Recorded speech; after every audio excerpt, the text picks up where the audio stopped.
All right, everybody, we're going to throw you for a little loop here. This is actually Gump speaking. I know you're used to hearing Kelly do the last section or so, but I am going to attempt to teach you painting. We're going to try to mix it up here. So Gump's doing the driving, and I'm going to stand over his shoulder and berate him as if he does wrong things. We're going to start with a new image, going up to File, clicking on New. Here you'll get a window that you're presented with, and just make sure you check your settings and make sure that this is set to RGB.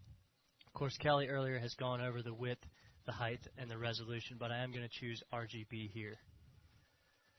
Now that our window is open, we're going to go ahead and choose a paintbrush, seeing how that's what we're going to be working with today. I choose the paintbrush over here in the tool palette. Up here in the tool options, I'm presented with several paint brushes of different sizes. Kelly, do you want to Exactly. about you know, some of those paints, the paint brushes come in kind of two different flavors. One with a hard edge, as you can see from what you're looking at there, and then some of them with a nice, soft, smooth edge, which kind of gives a nice feathering effect to the edge of your paint. And then, of course, at the very bottom, there are some specialized paint brushes that Adobe has decided to throw in there, kind of some that mimic real-world paintbrush strokes, and of course some that have like completely goofy things like the stars, but can really be fun if you wanted to, I don't know, create a like a birthday card or a greeting card. Some of these little effects can be really handy for that. Now, keep in mind that's the way you choose different types of brushes. You can choose different sizes of brushes by either choosing them here, which was the 1 pixel brush, or choosing further down a larger size brush. This one is soft edge. Or you can actually just choose the brush that you want. Let's say we want hard edge. Choose this hard edge here and change the master diameter up here, and it goes all the way up to 2,500. This is going to be huge. That's a pretty big one. You do have a lot of different options in that brush options box there. Looking at the diameter, there's actually two different icons there. The one on the left side shows what it would be like if you were to simply click, which would be a nice little circle, and then the second on the right there, the long stretch, that's what it would be like if you were actually creating a stroke. So you can see from both perspectives what it would be like to click and then what it would be like to actually make a stroke. Okay, so what I'm seeing is you guys are just basically grabbing a paintbrush and you're just painting, right? We're playing. And you're showing the artist how they can pick different paintbrushes to paint with. Exactly. Now here's something I'm curious about. I saw Gump click on it, but let's talk a little bit about colors. I mean, you did green and you did black, and yeah, black, just doing paintbrushes in black would be kind of boring, right? So let's talk about how we can actually introduce color into our paintbrush strokes here. Okay, down here we have foreground color, which would be this one. Of course, if you leave your mouse set over it, you get little tool tips. It says set foreground color. Here you see where it would say set background color. You can change these colors as Kelly has described earlier. You can single click on that foreground color and change it to red or any other color that you prefer by clicking in the color spectrum there and dragging up and down, or by choosing these arrows and pulling those up and down there. So I choose a color blue here. It changes in my foreground color here. My background color right now is set to green. I could change that also by doing the same thing, either clicking the little arrows and dragging them, or clicking in the color spectrum and dragging that up and down. And let's choose red there. Now my foreground color is blue and my background color is red. So at this time, if you're going to be doing any paintbrush strokes, you're going to only be painting with your foreground color. In this case, it's going to be blue. If we wanted to switch back and forth between our foreground and background, maybe we'd take making two different strokes, clicking that little icon with the two little arrows will switch back and forth. Hey, Gump, just not to throw you off too far, but if I wanted to set that back to the default, the black and white, how would I do that? Down here, diagonal to the two arrows you'll see a little black and a little white box. If you were to click on those, you immediately go back to foreground color of black and a background color of white. Okay, so now that we've lost our color, is there another way that we can actually select colors instead of using the color picker? Maybe some of our palettes we might introduce? Over here to the right, you see a Swatches Palette. You can choose colors. As soon as you mouse over, you get a little eyedropper. If you were to choose that green color, of course, over here you would see the foreground color change to green. If you were to choose the red color, of Of course, the foreground color would change to red. You could swap those. Now your foreground color is white. Now your background color is red. Also over here in the Swatches palette, you have several different swatches that you can go to. Here, there are quite a few of them. If you wanted to do web safe colors, you could click on web safe colors. You're presented with a option box that says replace current color swatches with the swatches from the web safe colors. Yes, you want to go ahead and click OK, and that tells Adobe to go ahead and change these color swatches over here, and then you could choose them like I showed you earlier. So now this is specific to web design, but this does create a swatches with all 216 of the web safe colors. That makes a lot of sense to a web designer. But of course, Photoshop has included all of those different presets, so feel free to go look at all those. I mean, there's a long list there of some Pantone, some web safe, and even a web spectrum. If you're a web designer or a printer, you've got your Pantones. In order to get back to the original settings for default, you would simply come up to the Reset Swatches and click on that, and then say OK to that dialog box, and our swatches have been reset. It's pretty handy. Pretty handy. Now, another thing is if you wanted to change this scene and fill it with the foreground color or the background color, let's actually change back to our default settings, which are black and white. Now, if I wanted to change over to my foreground color, I would choose Alt and Backspace. That changes me over to my foreground color. If I wanted to change over to my background color, I could hit Control and Backspace, and it fills the entire area with either the background color or the foreground color. Exactly, Gump. And of course, this same thing holds true with selections. If you had a selection area and hit Alt Backspace, you would fill with your foreground color, and Control Backspace to fill with the background color. Two very important hot shortcut tips for you to memorize if instead of going up to the fill. You can also get to the same place by going up to the Edit menu and choosing the fill option there. It does the exact same thing, but we're just including the keyboard shortcuts for using, as you can see here, foreground or background. So if in case you forget that and you can't remember, just go to the Edit Fill menu. It does the same thing. So, Gump, real quick, you've shown us how we can pull up a paintbrush and paint on our canvas there. How about, how do you erase it?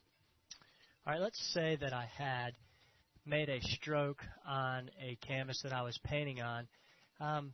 This is going to touch a little bit on layers, so I'm going to really quick add a layer down here. Of course, later on in this VTM, we're going to teach you more about layers, but for right now, I'm just going to click on this little icon down here, which creates a new layer in my Layers palette. I'll go over here and choose my paintbrush. It's right now set at, it appears to be a hard edge 13 size brush, and I can just, let's say, paint my name. Mark's about to have a baby, so he's starting right now learning how to paint like a 2-year-old. So there I paint my name, and now if I want to erase, you know, I people can are grab probably going, Mark? Who the Mark? hell is Mark? You should say G-U-M. It should be Gump, but you know, I have to throw my real name in there every once in a while. Yeah, I guess so. So if I wanted to erase the name Mark, i.e. Gump, I would choose the eraser tool here. Make sure I choose the eraser tool here as well. As you see, the shortcut key for that is E. Go back over here, and I'm actually erasing what is on this particular layer here. Like I said earlier, we're going to show you more about that in this VTM later. But I think the important thing to know is that he's not actually erasing the pixels on the background layer, only the pixels that are on layer 1. If we had an image underneath there, you'd see that he's not actually affecting anything underneath this thing, and only affecting the pixels that were created by the brush stroke. When I erase the image, all I do is I choose the eraser tool over here. I click on the eraser tool, and when I'm ready to erase, I click and hold the mouse button down. It is the left click button. Hold it down, and I continue to erase through the entire image. I can drag left and right, up and down, and it erases the entire image that was on that particular layer. Okay, that's good. Now, let's go ahead and move on, Gump, to let's take a quick look at stroke and fill. Well, we've talked a little bit about fill, actually, but let's look at stroke. All right, stroke, we're going to go ahead and create a rectangular marquee. I'm going to go ahead and leave the style set to normal so I can make a selection. As you see, and Kelly talked about earlier in selections, what's inside of the selection is what will be chosen. Those are the pixels that we'll be working on. This is a little different than that. We go up to Edit after making a selection and go down here to where it says Stroke. With the little dots right there, it shows me that I'm going to be presented with a dialog box. Here in this dialog box, it's going to ask you the width that you want your stroke. Right now I have it set to 8 pixels. Let's say we want 4 pixels.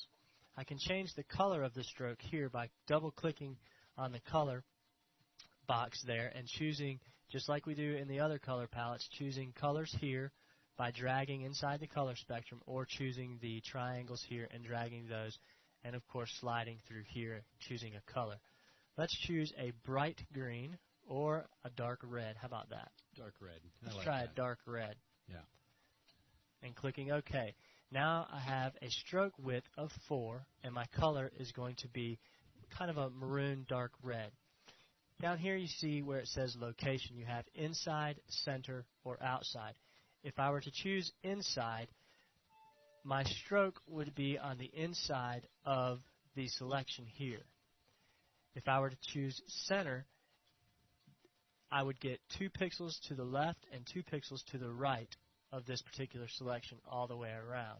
If I were to choose outside, my 4 pixel stroke would be on the outside of this selection area here.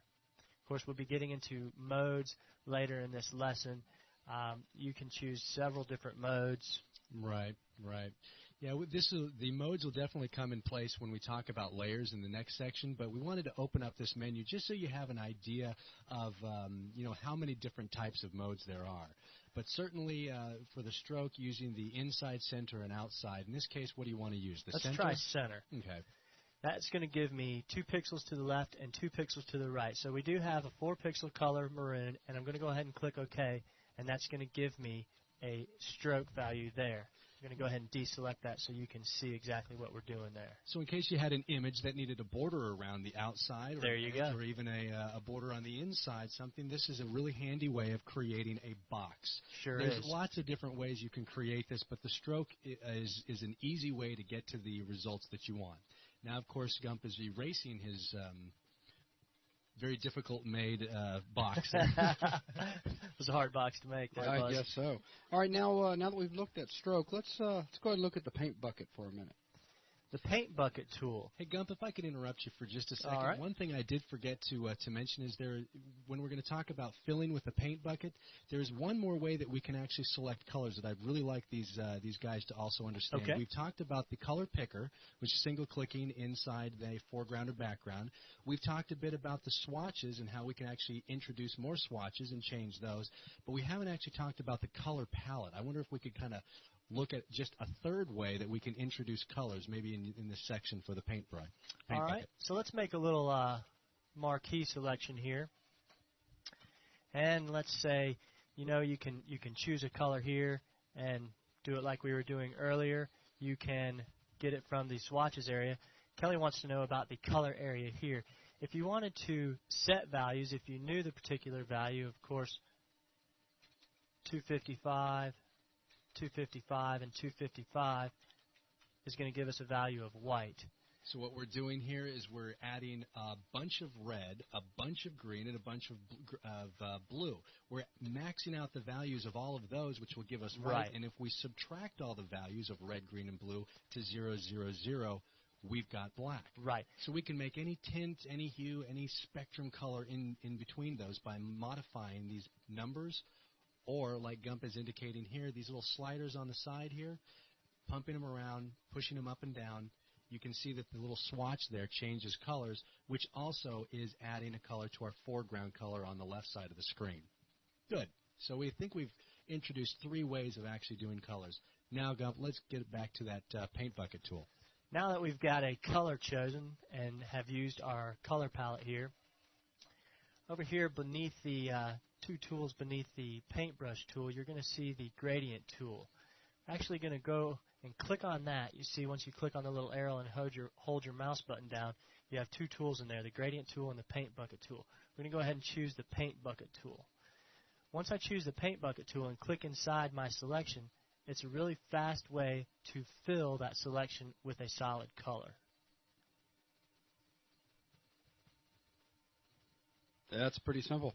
That definitely Pretty does self-explanatory, don't you think? So what happens if you don't have a selection you click? Does it just fill the entire layer with that color? Let me go ahead and undo this a couple times and deselect my selection. And if I do not have a selection chosen and I click over here, it will fill the entire canvas with that particular color that I've chosen. Easy One enough. thing that's important to note about the Paint Bucket tool is up in the options area for that particular tool, there's an option called tolerance. Right now it's set for 32. That really works a lot the same way that the Magic Wand tool for the selection. If we have an image open and we try to fill with the Paint Bucket, it does calculate over tolerance. So you might want to play around with some of those settings if your Paint Bucket doesn't work the way you want it to the first time through. But for filling big, broad backgrounds with one single color, this is a phenomenal way of doing it. All right, well, that's good enough for the Paint Bucket. So, you know, where you found the Paint Bucket, there was also a gradient tool. Sure was. Now, I know you're going to be working with this more a little bit later on, but, you know, go ahead and give us a quick introduction to it. Breeze over it. Yeah. You know, Gump, that you were talking about the foreground and the background. Most of the time we've been talking about brushes and we've been dealing with the foreground. We've been filling with the foreground. Why would we want to have a foreground and a background? Well, to simply answer that, I would say that we use gradients to create a smooth transition from our foreground to our background. So a gradient tool is a phenomenal way of illustrating how you would use the foreground and the background in unison. I'll let you go ahead and run from there. I'm going to go ahead and create a selection here and choose my gradient tool. Up here in the options palette, you have several different options that you can choose from of what type and how you want your gradient to look. We're going to start here by using the linear gradient tool. There are 5 different options here. You have linear, you also have radial, you also have angle, reflected gradient, as well as diamond gradient. We're going to start off by using linear gradient. You can click here on the arrow to get the gradient picker, or you can just click on the gradient itself. Here you're presented with a option dialog box, and you see here you can have where it changes from foreground to the background color, or where it changes from foreground to transparent or black to white. Now, of course, those first 3 look very, very similar, but the foreground to background, if Gump has in his foreground and background colors on his toolbar had chosen some other different colors, like maybe a red and maybe a blue, say, then that option will look a little bit different the next time you go to it. So now he has red and blue. Now the first one, going from foreground to background, is actually going to use his 2 colors. These other presets ignore the colors that are in the foreground and the background and use just the colors that you can see in those little swatches. Except for this one here, it does use the foreground to transparent. Certainly. Which we'll get into later when we get more into gradients. But let's go ahead and use the foreground to background, since that's what we've been working with. So I'll go ahead and choose that by clicking on it and then clicking OK. Now, if I wanted to add a gradient to the selection that I have here, I can click anywhere at the top or even past the top. Click once, hold my mouse button down, and drag my mouse all the way down to the bottom of the selection and let my mouse go. And it gives me a nice transition between red and blue. Right. And in this case, where the point that you start and you click, that's going to start with your foreground color, and where you end up and release is going to be your background color. I'll show you what Kelly's talking about here for a moment. If I were to start in the middle, of course, that's where the red is going to start the transition to blue. So you can see everything above that point where he started is all red, and everything below it's going to be all blue, and it makes a smooth transition along that gradient line.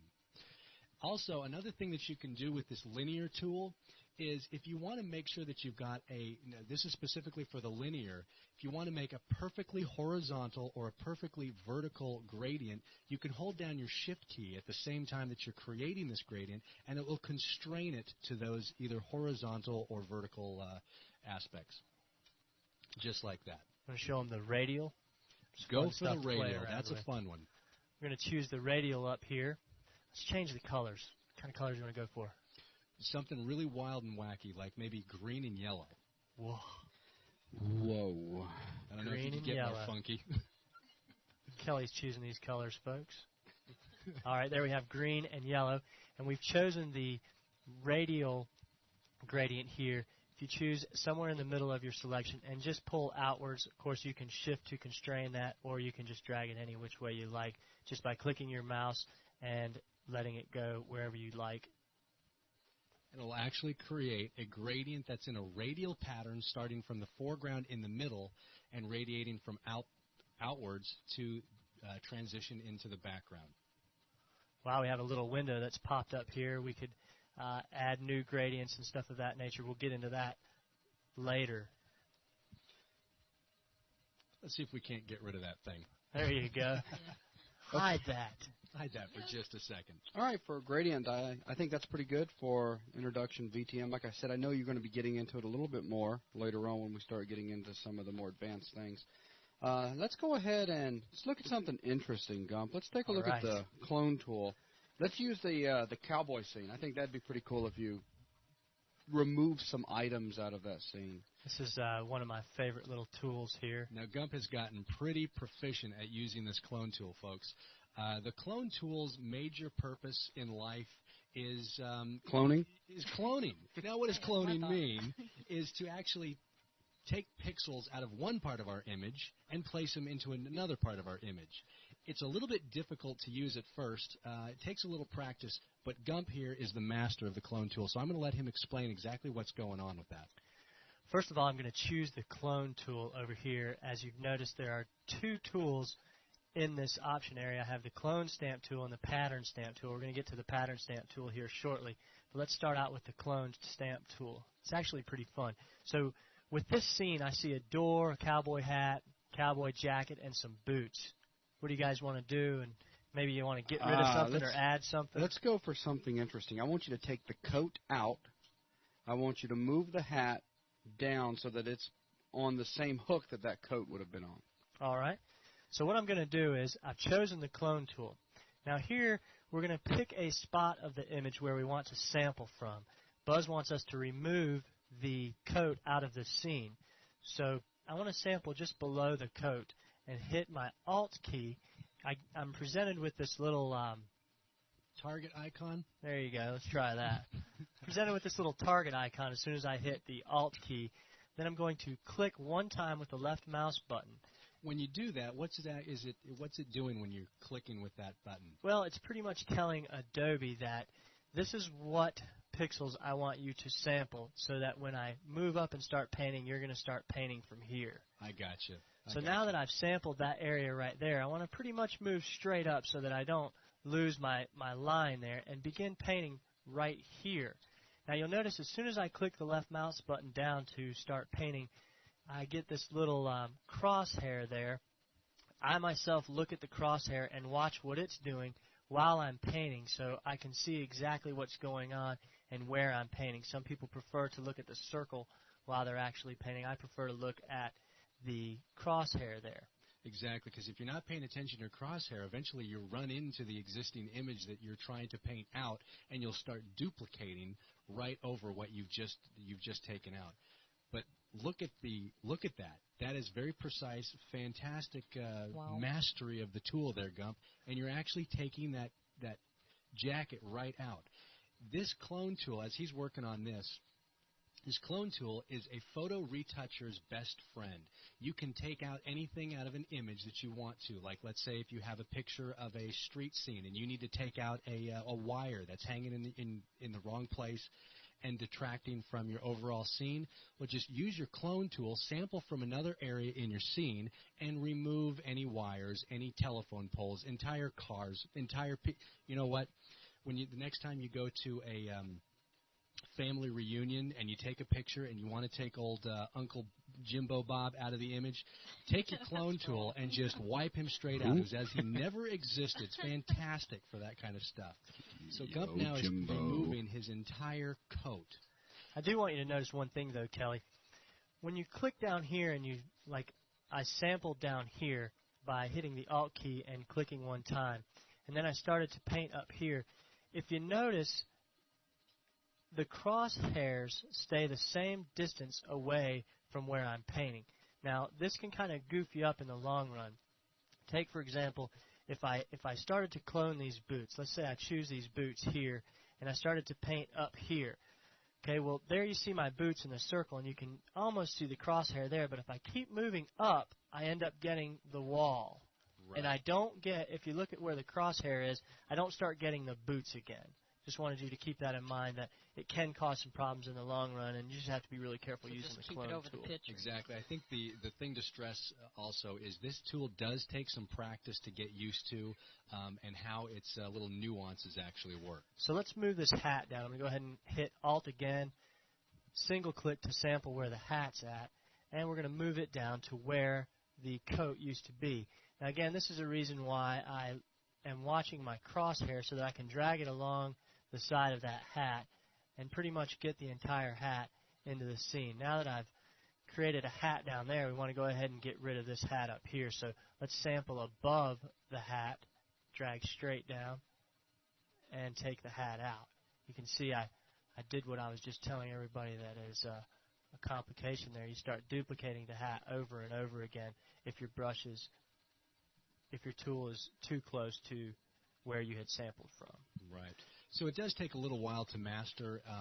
After a while, if when you're first using it, you might see that things start duplicating, like Gump was explaining, or getting patterns. Keep using the tool, practice that tool a lot, and pretty soon you're going to be a tool master.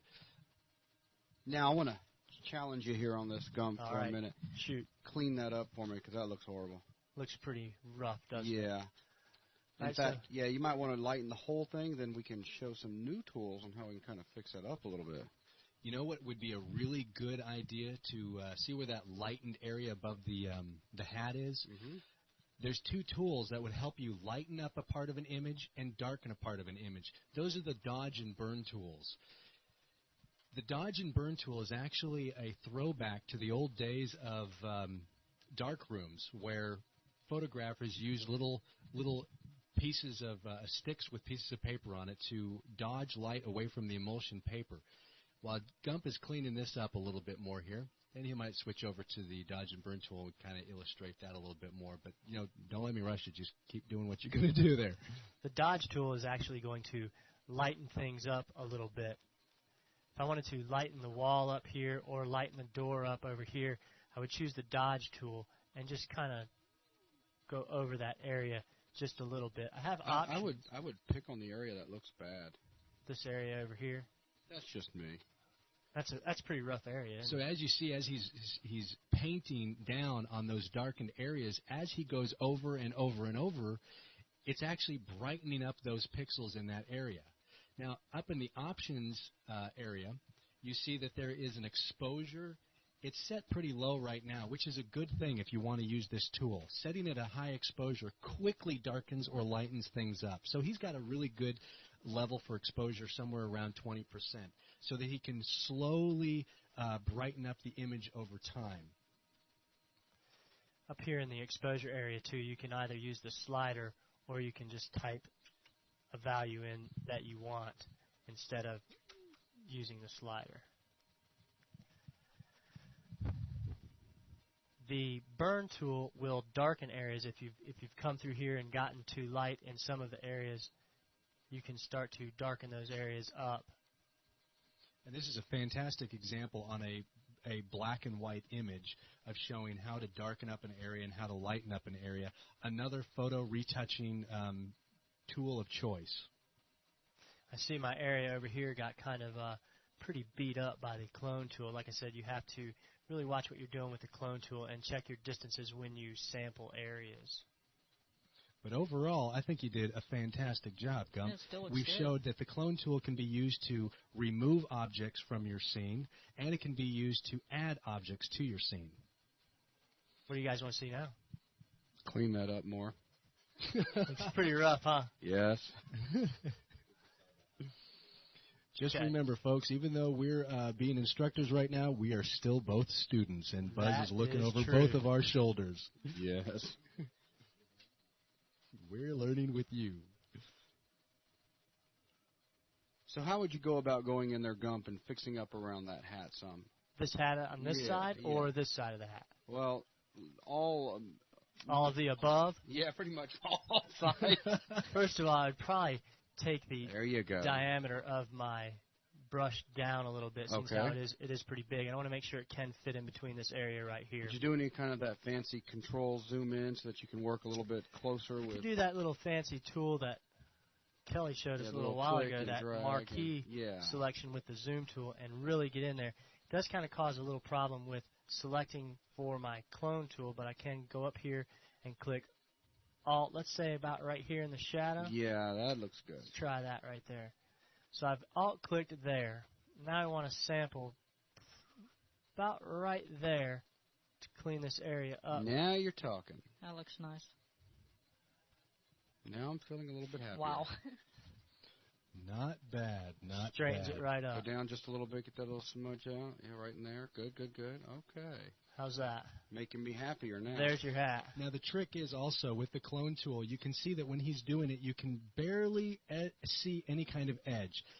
Gump's been using a brush with a very smooth edge on it, kind of a feathered brush. You really don't want to use this with a hard-edged brush because you'll get a very hard edge when you create it, and your mistakes will be seen much more vividly. Using a soft edge brush is the way to go on the clone tool. All right. Guys ready to move on to something else? Yeah, that looks really good. Okay, so that actually covers the dodge and burn. Gump, let's have a little fun. What I want you to do is go ahead and close that scene out and start a new scene for me now. Let's get into the stamp tool. Make something interesting. This one I have a really good time with. Over here by the clone stamp tool, you also have the pattern stamp tool. I'm just going to kind of reiterate some of the things we just went over. With the pattern stamp tool, we come over here and we have options for the pattern stamp tool. Again, you have the brush sizes. You can either set the brush size yourself by using the master diameter, or you can scroll down and choose a brush size that you prefer. Right now, I am going to get quite a big one. Let's try 70. How's that sound? That was a big one. Modes, as we were discussing earlier, we're going to get into later. I just wanted to go ahead and open that up for you to show it to you. Opacity is going to be the opacity that the stamp tool puts down the particular pattern that I've chosen. I'm going to go ahead and leave that at 100% right now. Which means all the pixels that you put down at a opacity of 100%, we're not going to be able to see through them, right? They're going to be opaque. 100% opaque. The flow is just the amount of actual paint that comes out of this tool and spreads to the outside. Over here, we're going to go ahead and choose a pattern.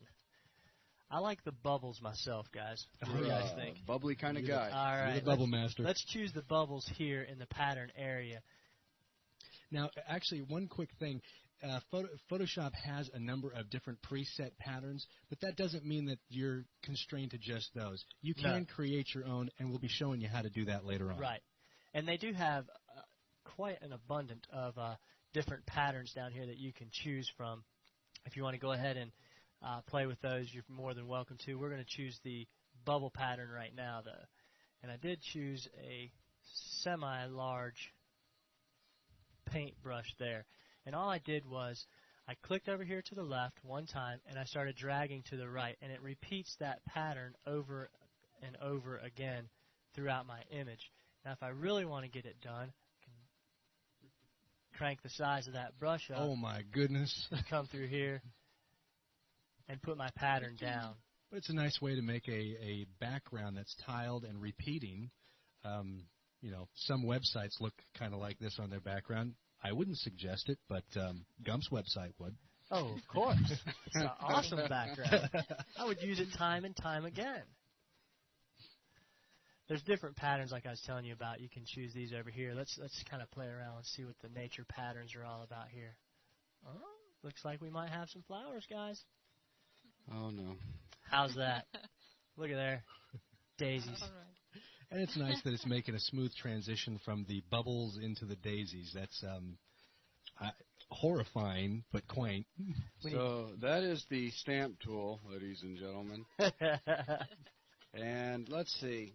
Let's take a look at, let's just say, how about one more thing? Okay. Look at the heel tool. The heel tool. This is actually going to be pretty fun. I'm going to go ahead and close this image out. And in your samples folder, in your Adobe programs folder, you have these little samples of images, TIFF images, so on and so forth. We went ahead and surfed around the web and grabbed us an image of an elderly woman with wrinkles. Now, believe it or not, we're going to remove these wrinkles with the heel tool, which you'll find over here to the left of your paintbrush. So with the heel tool, you'll be able to make her, say, 18 and well, no. Okay. No. Well, I think 18's pushing it a little bit, but let's go from, let's say, rats. 65 to maybe 45. 18? All kidding aside, though, the heel tool is actually a cousin to the clone tool, but it's only available in Photoshop 7.0. It's a brand new tool, and I'm telling you, after you use this thing, you're going to go want to run out and get the upgrade as well. This is a gotta-have-it kind of tool to have. If it makes her 18, I will. It's a really fun tool, actually, and you do use it the same way you use the clone tool or the stamp tool.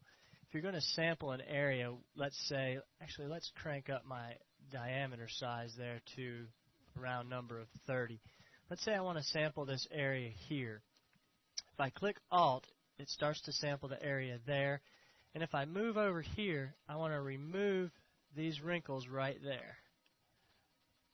Just nice and slow, kind of stroking over those wrinkles. So what is the difference between the clone stamp and The difference healing? between the clone stamp and the healing brush tool is the fact that the clone stamp will take the pixels as they are and reproduce them in a new area the way they were sampled. The healing brush tool works just in a slightly different way. It does, in fact, sample the textures or the pixels from a source location, but when it paints down on this new area, but doesn't darken the image or lighten the image. So we don't have to worry about accidentally getting a darker part of our image when we use the healing brush tool. It's ignoring everything except the texture of the area of the pixels we sample from. You can kind of see as he goes through this, one area can be texture, like in case he wanted to sample from the forehead in a darkened area and then go ahead and paint those wrinkles away on her cheek. We're not going to paint down a darkened cheek area. It's going to take the texture from the forehead and paint it onto the cheek, but not adding the extra color. Wow. We say we take these wrinkles away from her lips too. I'm now going through every one of my photos. All right, guys, that is the clone tool. What do you think? She still looks 100. The wrinkles are pretty much gone, though. The She's deep, smoothed out heavy a little wrinkles bit. are gone. That's amazing. The wrinkles are gone? Do you want to take away the wrinkles on her chin? Maybe, I guess. All right. I think he's fishing for you to do some more work. Did she melt? She's not Wow. melted. Well, if those aren't wrinkles, then she's melted or something.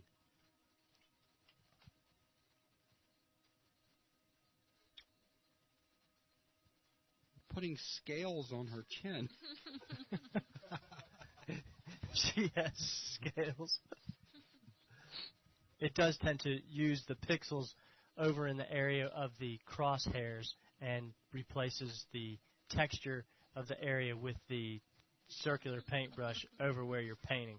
So it does kind of mess things up a little bit. So it's going to take some practice. That's actually only the third time I've used that tool. Hey, it's 7.0's new feature. We haven't had a time to really practice a whole lot to Look get at these that things chin. down, but it is really well worth it. Okay. What do you want to do with it? Plastic surgery. No, I'll be kind. I'm just glad to say that Gump is driving. That's right. Just blame it on Gump. All right, let's do one last thing then. I'll go ahead and close that out. That heel tool is quite interesting. I can see where it can be very powerful if you spend a little bit of time and really get in there, and I'm not going to be that bad on you. Go ahead and give me a new scene real quick. That's good. And, earlier I kind of want to wrap this up by kind of going back to where we were at the very beginning, where at the very beginning we were talking about brushes, and here's where you select a brush, and there's all these different types of brushes. How about brush presets? Are there ways to manipulate the way a brush responds? I I'm not trying to get really advanced. I mean, I know there is. I'm just saying, can we show a couple of things real quick just to give our viewers out there something interesting to play with? Now that you mention it, Buzz, there is in Photoshop 7 a whole new entire brush engine. It's fantastic. You can find that brush engine in the same place that we would find the file browser up in the palette well. Whoa. Hang on, sorry. Go back to a regular brush first. Sorry, there's some I got in mind here. Okay. Just a regular stroke brush, and what I'm wanting to happen here is with Gump having one of these regular brushes selected and this new engine that you're talking about, we can go into the brushes palette up there in the palette well, and we can actually make almost any kind of brush we want. So he's starting from, let's say, like a base brush right now. Okay, let's take a look at the first one that he has going, the Shapes Dynamic. You can see that there's lots of different options, and as we put check marks on things, we actually get to add those to our brushes. At the very bottom, we have a little thumbnail of what our brush stroke looks like. Let's take a look at the Shape Dynamics at first. At the very top, there's a jitter, size jitter, and as we increase that, you can take a look at the stroke becomes actually jittery. Well, there's so many different options in here. We could never possibly go through all of them, but I encourage you to get in here, put these check marks in here, and play around with some of these. But we can do a number of things, like creating a jittery line instead of just a straight flat line. How about we add a little bit of scattering? Now you can see our stroke looks sort of like somebody has flicked paint onto a canvas. And now if we create a stroke, we can actually increase the number of dots that are going to be created. It looks like somebody has just gone splat with a paintbrush onto a canvas. And for our artists out there that are creating textures for, let's say, their 3D models for games or for their actual 3D production work, this could be really handy for generating. Oh my goodness, this would be great for generating textures. Putting some random textures is what people are often going for, creating random textures. What's that? Freckles. Yeah, I guess that could be some good freckles. That's using those patterns and freckles. But do remember, it is in Photoshop 7, so if you're using a previous version, you're not going to be, you won't have All right, guys, just so you can keep up with what I'm doing on the screen here. I actually went through and I chose texture, since how you're discussing textures. I was kind of scrolling through so I could get some scatter images here of the way the paintbrush is going to react. Started talking about textures. I wanted to make sure to get in there. You can click this little arrow here in the up by the brush as well. Click this little arrow and choose this little option arrow here, this little icon here, and go down here, and there are several different patterns that you could choose from for either a texture or something of that nature. Maybe let's try rock patterns. And here we could choose rocks, any type. Let's try these. Scale them up just a little bit. Now you see our brush will appear to paint as those rocks appear. Maybe you'll see it better if I bump up the size of my brush there. And Very nice. Now you get a texture of those particular rocks. The more you paint over, you see the darker it gets. One swoop, you just get the actual texture. And like I said, they do come, Adobe does come with the presets of textures and surfaces. Okay, well that's cool. I just wanted you to get in there real quick and show some of that, just so that our viewers out there can start playing with some of these features and really getting in there and having some fun. So do I have to stop playing now? See, you're having fun. That's what it's all about. There he goes, folks. He's off. Well, that just to kind of do a quick recap, that pretty much sums up this intro to painting section. Basically, what we wanted to do is just provide you with an introduction to dealing with a foreground color and a background color. And as Kelly and Gump did a great job of showing you, there's 3 different ways. Kelly, don't give that to Gump. Oh, whatever. There's 3 different ways to to come in here and adjust your colors. You saw the difference between the foreground color and the background color. From there, we took a look at a basic paintbrush and how to select different brushes, how to use the eraser, how you could use the quick fill using the Control and Alt and the backspace keys. We also took a look at, as he's now doing on the screen to remind you, we also took a quick look at stroke and fill options found up underneath Edit for just making some quick outlines or filling in an entire area. We also took a look at the paint bucket. I'm about to way outrun you here, my friend. We went from there into the gradient. Then we took a look at the clone tool, and we saw how we could clone pixels from one location to another. Then we took a look at dodge and burn, ways of lightening and darkening areas. From there, we looked real briefly at the stamp tool.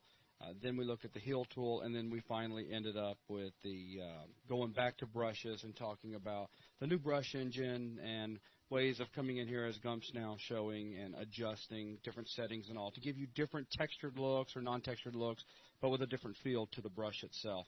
So that makes me happy. We've covered a lot of stuff here, and just go out there and start playing with it. Is that good with you guys? Definitely get in there and Good. play. That's good. Love it. Have a good time, guys.